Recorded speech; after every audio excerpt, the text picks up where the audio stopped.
Estamos grabando en este momento y voy a ver si la grabación se está haciendo. A continuación vamos a ver cuáles fueron las innovaciones agrarias que tuvieron lugar en la Alta Edad Media Europea entre los siglos VI y XI.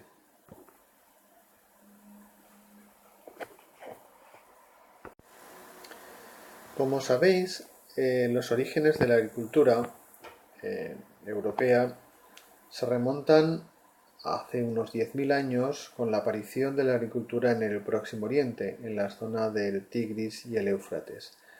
Las condiciones naturales de esa zona donde apareció la agricultura y las de la cuenca del Mediterráneo son bastante parecidas.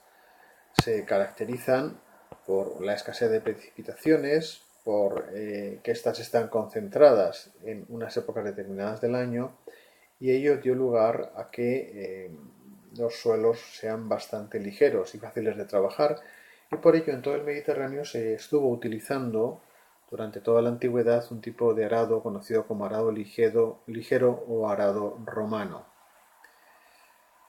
Los productos típicos de la agricultura del Mediterráneo pues eran la célebre trilogía mediterránea, los cereales, la vid y el olivo.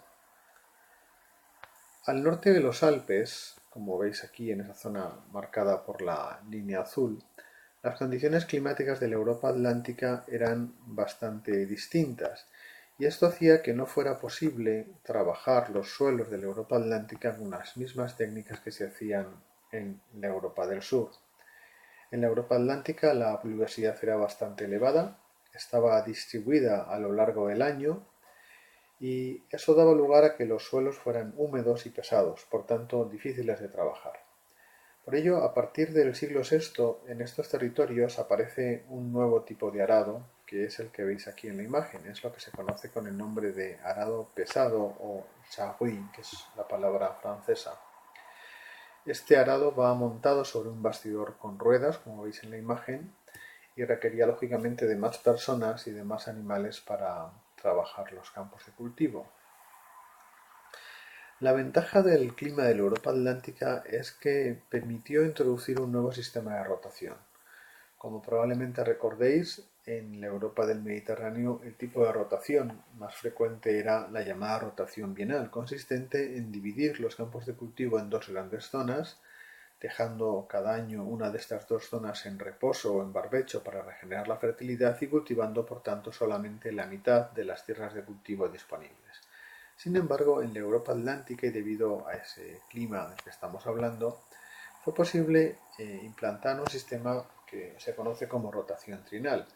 Consiste fundamentalmente en dividir los campos de cultivo en tres zonas y en ir alternando los usos de esas tres zonas de la siguiente forma. El primer año uno de los campos se cultiva con cereal de ciclo largo, se siembra en otoño, puede ser trigo, centeno.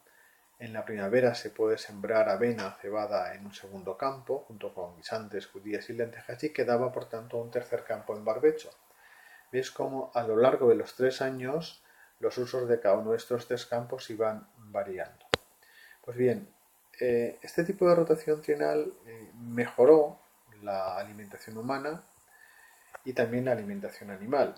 Las ventajas fundamentales era que el aumento de la productividad del suelo permitía que solamente una tercera parte de los campos de cultivo permanecieran en barbecho.